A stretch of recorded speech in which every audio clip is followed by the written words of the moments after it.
Hi, this is Dr. Barney, and I'm providing this video for my students in Advanced Cultural Competence. Specifically, I'm hoping that this video helps you prepare for the final assignment, which is the ethnographic interviewing assignment. Over the next couple minutes, I want to talk to you about 4 key points. The first point, I'm going to provide a bit of a review for how the ethnographic interview actually proceeds. Second, what I want to do is talk with you about how to write up the results from the ethnographic interview. Third, I want to talk to you about how you develop an intervention that's culturally competent based upon the data that you've collected during the ethnographic interview. And fourth, I'm going to provide you with a couple of examples of culturally competent interventions that you could perhaps use in your agency. The first step involved in the ethnographic interview is friendly conversation. During this portion of the interview, you're going to want to ask questions about the weather, ask questions about what the client has done this past weekend, or be self-revealing, talk about what you've done this past weekend. Really, it's a portion of the conversation that's dedicated to building rapport between the practitioner and client so that they feel comfortable opening up to you during the rest of the interview. The next step involved in the ethnographic interview is global questioning, and it's during this portion of time that you get yourself acquainted with the culture of the client.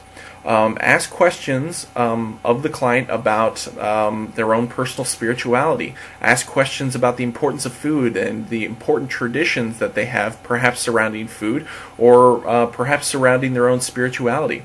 Ask questions about the importance of family. Talk about the importance of the individual as opposed to the collective. Is more emphasis placed on the individual as opposed to the group, or is the opposite true? Make sure that when you're asking these global questions that you are listening for cover terms. Cover terms are significant meaning units that are revealed during the course of the interview. Really think of them as loaded terms, significant terms, things that have a lot of meaning and that are important to the client. One example of a cover term that came up during the course of our class has been calling out. Once you've heard the cover terms, you're going to want to make sure to ask descriptors. You're asking questions that help elicit more information about the cover terms so that you're able to understand it better and understand how it's actually used in proper context. After you've completed your ethnographic interview, you'll have to analyze your data and write up your results. The best way to analyze data that's been collected during the ethnographic interview is through use of a technique known as coding and theme development. Now really, in order to start this process, what you need to do is get out your notes that have been collected during the ethnographic interview.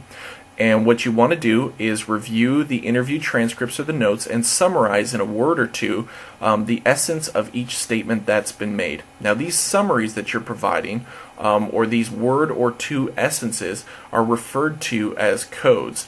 Your code should be brief but descriptive. So once again, just a word or two that summarizes the statements that have been made.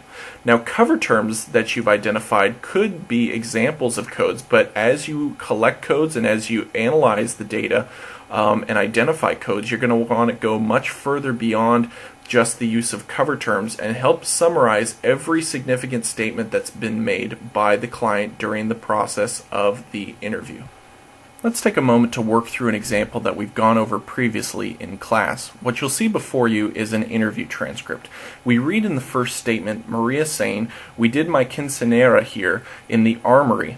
They'd never seen anything like that before. It was the first time they'd celebrated something like that here, and everyone was surprised by the community here. Yes, there were a lot of people. It was beautiful. It was the party that had the most people attend. Now, based upon this transcript, we'd be able to identify a cover term, quinceanera. We'd want to ask further descriptors in order to help elicit information about this cover term because it does seem significant. But we could also code what's been stated in this single statement. We may use the code party to help summarize what's been said here. But again, we're just trying to capture the essence of the statement that's been made. And we would want to go through and make sure to do this for every statement that's been made throughout the transcript. You'll see a number of other examples of coding provided in the left-hand column of the transcript that's in front of you on your screen right now. After you've finished identifying codes throughout your interview transcripts and notes, you'll want to go back through each of these codes and see if any themes can be developed. Themes really are common ideas or patterns that exist across the codes and cover terms. So what you're trying to do is take some of these codes and cover terms and group them together and see if they fit under some sort of overarching theme. Let's take a moment to go back to our example and explore how we might develop themes based upon the codes that have been previously noted. Now, some of the codes that were noted included things such as sports or community involvement or even the term Hispanic community. All of these codes and even the cover term quinceañera could be grouped together into one overarching theme, which is the importance of community events. So again, you're taking these codes, these significant statements and meaning units, grouping them together to see if there's an overarching pattern or theme that emerges that connects all of these ideas together. Once you've analyzed your data and documented your cover terms, codes, and themes, you'll be ready to write up your results. In order to write up your results, what you're going to want to do is select about 3 to 4 at a minimum cover terms or themes that you would like to discuss in your paper. You'll want to use as a subheading the name of the cover term or the theme that you want to discuss, and then write a paragraph about it, making sure to provide examples and illustrations of that cover term or theme in your paragraph.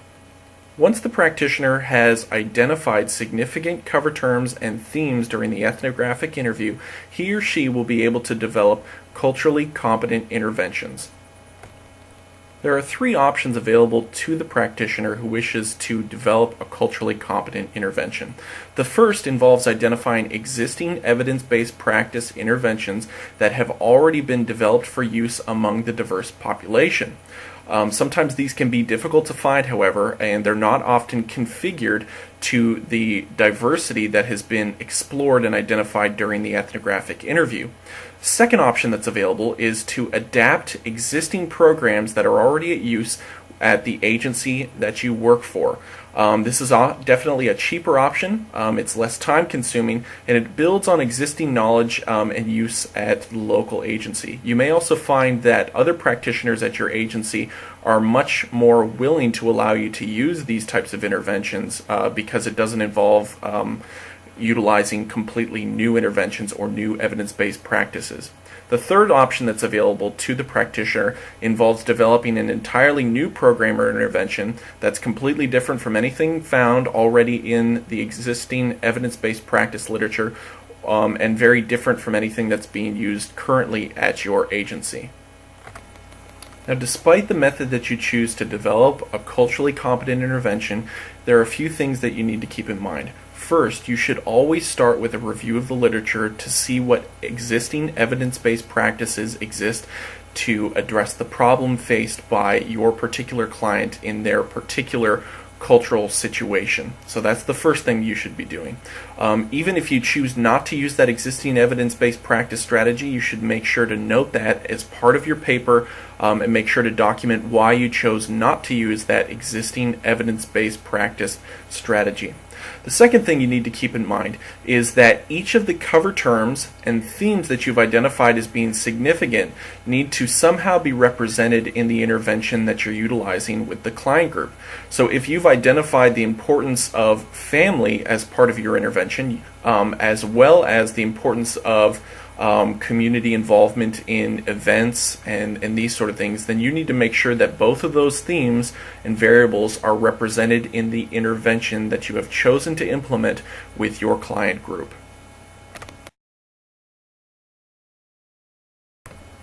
I recently had a discussion with a student in advanced cultural competence. As part of this discussion, we were attempting to develop and identify a culturally competent intervention for a client who had developmental disabilities. Now, obviously, developmental disabilities can be considered a part of the problem being faced by the client, but this is also an aspect of diversity and a facet of the diversity experienced by this particular client group. So this is something that can be addressed as part of the ethnographic interview. Really, as part of the ethnographic interview, the student identified a couple of important cover terms and themes that emerged during the interview process. The first one was that the client faced stigma as a result of her developmental disability. So a lot of feelings of shame, feelings of being belittled and stared at by people as a result of developmental disabilities. Another important theme that began to emerge was that this client had feelings of low self-esteem. So these are the issues that need to be addressed as part of the culturally competent intervention. Now, obviously, one of the first things that you can utilize is a review of the existing literature to help you identify existing evidence-based practices in order to help address this particular need of the client. But in addition to that, it may be possible to add a couple of existing interventions or tweak existing interventions in order to make them a little bit more culturally competent. So as I mentioned earlier, this social worker would normally be charged with helping the client to find employment. But in this case, it may be possible to help address some of these problems with self-esteem and some of the stigma that's being felt by doing things such as helping to find a support group for the individual who has developmental disabilities. So this would help address self-esteem and also help with some of the issues surrounding stigma that the client's facing. It may also be possible to provide a small treatment to the client in order to help enhance positive self-image. So again, these interventions that are utilized don't need to be anything major, they don't need to be anything big, but they can help address some of the issues that are identified as part of the ethnographic interview. Let's talk through another example of a culturally competent intervention. Let's say that you are working at a retirement community as a social worker, and let's say that you've run into a client and you've begun doing an ethnographic interview with this client, and some of the themes that began to emerge were feelings of depression, feelings of isolation, feelings of a lack of motivation as a result of recently moving into this retirement community, perhaps feelings of abandonment. Obviously, there are a number of different options that may be available. You can begin to adapt interventions. You can begin to involve animals in typical interventions. The literature is rich with a number of articles that talk about the importance of animal-assisted therapy. You could also try a family-based therapy if this seems appropriate for the client, trying to further involve the family in the treatment and some of the normal activities that are part of the agency's functioning. Well, let's go with another example. Let's say that you're working at a drug treatment facility, and as part of the standard operation at your agency, you help clients who participate in Alcoholics Anonymous. Let's say, however, that you have a client who comes in and talks about the importance of atheism. Obviously, as part of the 12-step program, reliance on a higher power is really quite important, but what you would be able to do is search through existing interventions, search through evidence-based practices to find ways of adapting the 12-step program to fit with a client who is atheist and who does not believe in God.